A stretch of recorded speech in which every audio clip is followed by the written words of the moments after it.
Nasrallah के समर्थन में ईरान में ये सब कुछ हो, तेहरान में आवाजें उठे, तेहरान में उनके लिए पोस्टर लहराए जाएं, हर घर में जन्मने वाले बच्चे का नाम नसरल्लाह रख दिया जाए, ये बात तो समझ में आती है। ये लीडर उनका हो सकता है, ये हीरो उनका हो सकता है, लेकिन नसरल्लाह के समर्थन में राजधानी दिल्ली में प्रोटेस्ट होना, ये तस्वीरें कुछ और कहती हैं।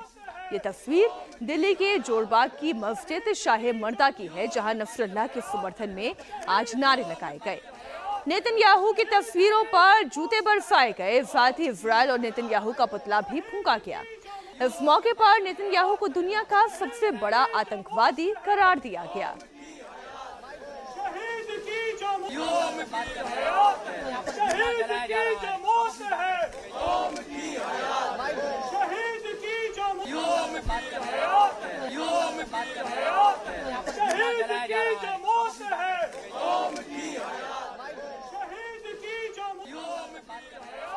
ये तस्वीरें भारत के लिए थोड़ी चिंताजनक इस लिहाज से हो सकती हैं कि भारत इजराइल का मित्र देश है, अमेरिका इजराइल का मित्र देश है। भारत का स्टैंड हमेशा से आतंकवाद के खिलाफ रहा है और ऐसे में इजराइल हमेशा से नसरल्लाह को एक आतंकी और उसके संगठन हिजबुल्लाह को आतंकी संगठन करार देता आया है।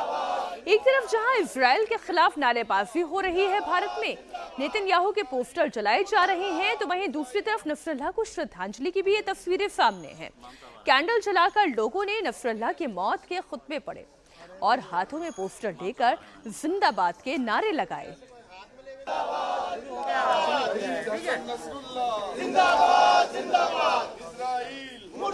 एक बात तो समझ में आती है कि ये आतंकवाद के खिलाफ किसी भी तरीके की जंग जब पैरेलली धर्म के लाकर खड़ी कर दी जाएगी, तो यहाँ पर धर्म की एक आग ज्यादा दिखाई देगी। जो इस वक्त आप जोरबाग में होता हुआ देख रहे हो, सिर्फ वहां नहीं बल्कि मुंबई में भी आप वही होता देख रहे हैं।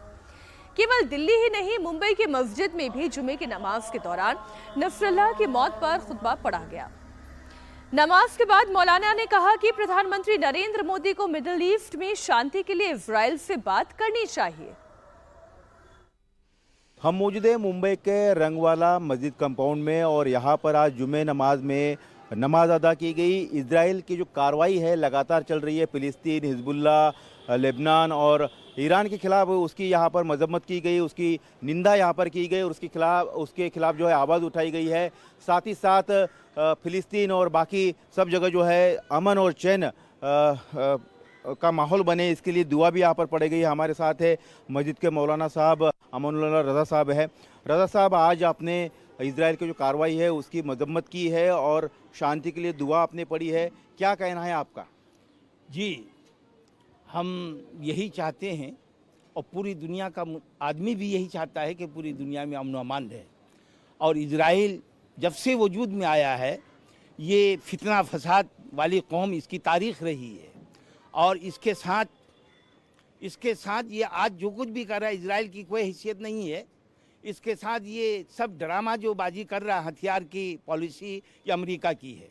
अमेरिका आज इससे अलग हो जाए और वो इजराइल को घुटने के बल अब आते हुए दुनिया देखेगी। लेकिन ये पूरा खेल खेल रहा है। ये 2-3 मुल्क है, एक फ्रांस है, एक ब्रिटिश है और एक अमेरिका है, और पूरी दुनिया में ताकि जंग हो और हमारा हथियार बिके, ये इसकी पॉलिसी है। आज दुनिया का हर इंसान एक दूसरे मुल्क की पॉलिसी को समझता है। दुनिया में जियो और जियो दो का जो पॉलिसी है वो होना चाहिए। हर आदमी को अमन सुकून से रहना चाहिए। दुनिया देख रही है। बीच बचाव करना चाहिए, आपको लगता है? मोदी साहब अपने एक सुपर मुल्क के प्राइम मिनिस्टर हैं। हमारे मोदी जी को भी इस सिलसिले में अमन और शांति और वहाँ जंग बंदी के लिए कोशिश करनी चाहिए, बिल्कुल करनी चाहिए। एक तरफ ईरान मुसलमानों से एकजुट होने की अपील कर रहा है, नसरल्लाह की मौत को बड़ी क्षति बता रहा है, तो दूसरी तरफ इजराइल का लेबनान पर नॉन स्टॉप स्ट्राइक जारी है। इजराइल का दावा यह है कि नसरल्लाह के बाद उसके भाई हाशिम सैफुद्दीन को भी मार गिराया गया। टाइम्स ऑफ इजराइल की रिपोर्ट के मुताबिक इजरायली सेना ने गुरुवार को बेरूत में हाशिम सैफुद्दीन पर निशाना साधा और उसे ढेर कर दिया। नसरुल्लाह के मारे जाने के बाद से सैफुद्दीन को ही हिजबुल्लाह का चीफ बनाया गया था। हाशिम सैफुद्दीन नसरुल्लाह का चचेरा भाई था।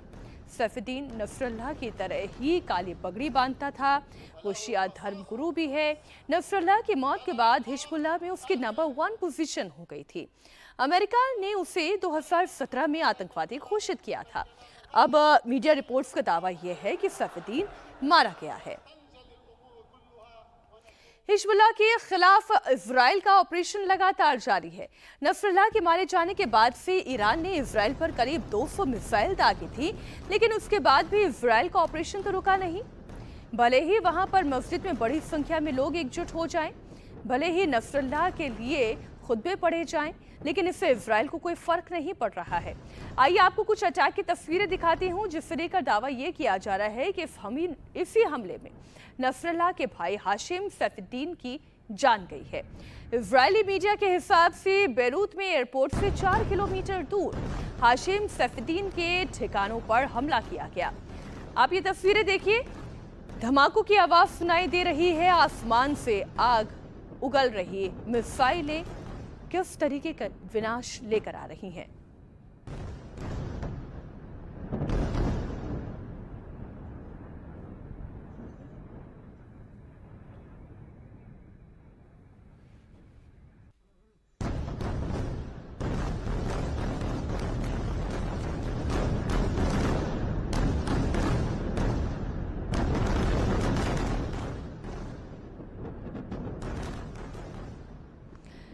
बेरूत में बीती रात एयरपोर्ट के बाद एक 10 से ज्यादा धमाके हुए। बेरूत एयरपोर्ट के पास ये बड़ा हमला हुआ। धमाकों के बाद आपस का ये जो पूरा आसपास का इलाका था वो धुएं के गुबार से बच गया। धमाकों से हुए नुकसान का अभी तक पूरा आकलन तो नहीं लग पाया है, लेकिन हाँ भीषण धमाका है। इसके बाद ये तो कहा जा सकता है कि वहां पर जो कोई भी मौजूद होगा या वहां पर जो कुछ भी कंस्ट्रक्शन होगा वो तो सब कुछ तबाह हो चुका होगा। लपटें बहुत ज्यादा हैं, धुआं बहुत ज्यादा है।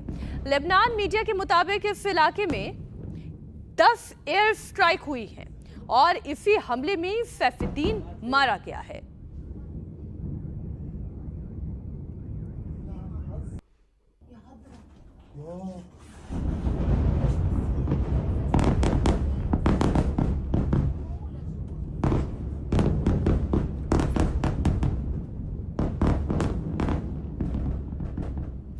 इजराइल ने 2 महीने के भीतर हिजबुल्लाह की पूरी लीडरशिप को खत्म कर दिया है। नसरुल्लाह फैमिली को भी इजरायली सेना ने टारगेट किया है। 27 सितंबर को हिजबुल्लाह के हेडक्वार्टर पर 80 टन बम से हमला किया गया था। इसमें चीफ हसन नसरुल्लाह मारा गया था। इस हमले में हसन नसरुल्लाह की बेटी जैनब भी मारी गई थी। नसरुल्लाह के दामाद हसन जाफर कासिर की मौत हो गई थी। मीडिया रिपोर्ट्स के मुताबिक सीरिया के दमिश्क शहर के करीब हवाई हमले में उसकी मौत हुई है और अब नसरुल्लाह के भाई हाशिम सैफुद्दीन की मौत का भी दावा किया जा रहा है।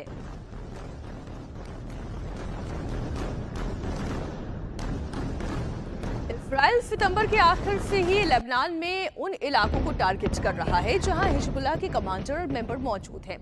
साउथ लेबनान में फास्फोरस बम का इस्तेमाल करके विस्फोट किए जा रहे हैं। इजरायली हमलों से लेबनान में बीते 24 घंटे में 28 स्वास्थ्यकर्मी भी मारे गए हैं।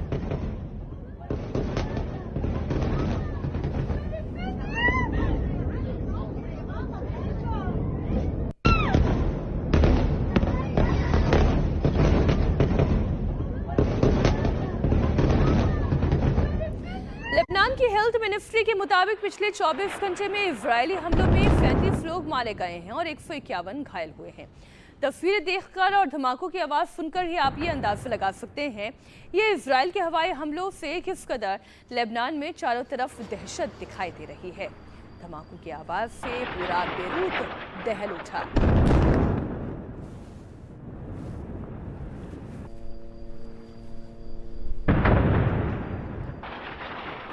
इजरायल को इस बात का फर्क नहीं पड़ता है कि ईरान, लेबनान, इसके अलावा सीरिया, चाहे यमन, इन तमाम देशों की बात करें वो सब एक साथ हो जाएं। हर हाल में इजरायल अपने ऊपर हमला करने वालों से बदला जरूर लेता है और इसीलिए ये तस्वीरें आपके सामने आ रही है। लेबनान में इजराइल का ग्राउंड से लेकर आसमान तक हर तरफ ऑपरेशन चल रहा है। इजरायली सेना ने साउथ लेबनान में चल रहे ग्राउंड ऑपरेशन में हिजबुल्लाह के एक फील्ड कमांडर को मार गिराया। इजरायली डिफेंस फोर्स ने बताया कि एयरफोर्स के साथ ही एक जॉइंट ऑपरेशन में एयर स्ट्राइक के दौरान हिजबुल्लाह कमांडर की मौत हुई है। बेरूत एयरपोर्ट के पास रात को इजराइल ने एयर स्ट्राइक की। 10 से ज्यादा धमाकों में 9 लोगों की जान चली गई है। इजराइल ने हिजबुल्लाह से जंग में दक्षिणी लेबनान के 25 गांवों को खाली करने के लिए कहा है। इजराइल ने लोगों से उत्तरी लेबनान की तरफ जाने के लिए कहा है। इस लिस्ट में नबातियह शहर भी शामिल है, जो साउथ लेबनान का सबसे बड़ा शहर है।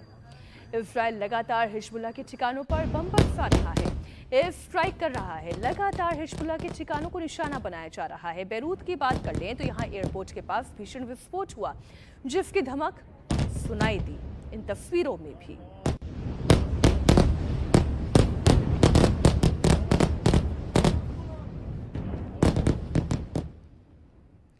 आइए अब आपको बताती हूँ कि इजराइल इस वक्त कितने फ्रंट पर जंग लड़ रहा है और उसके दुश्मन देशों में इस वक्त कौन कौन है जिसे ईरान सपोर्ट कर रहा है। सबसे पहली जंग इजराइल की गाजा से शुरू हुई, गाजा पट्टी पर, जहां पर लगातार जंग जारी है और हमास के साथ इस जंग के साथ इसका आगाज हुआ और फिर ये जंग लेबनान की तरफ छिड़ गई। लेबनान से लगातार जब हमले होने लगे तो इजराइल ने अगला फ्रंट लेबनान की तरफ खोला। फिर यमन, जहां पर हूती विद्रोहियों के साथ, हूती आतंकवादियों के साथ इजराइल लोहा ले रहा है और इस बार तो ईरान ने सीधा सीधा वॉर फ्रंट खोल दिया है। तो ये वो 4 देश है जिनसे इजराइल इस वक्त लोहा ले रहा है। ईरानी मिलिट्री ने एक वीडियो जारी किया है, उसमें ये दिखाया गया है कि कैसे ईरान ने इजराइल पर 180 बैलिस्टिक मिसाइल से हमला किया। ये वीडियो आप देखें। इस वीडियो की लोकेशन की हालांकि अभी तक जानकारी तो पुष्ट नहीं हुई है।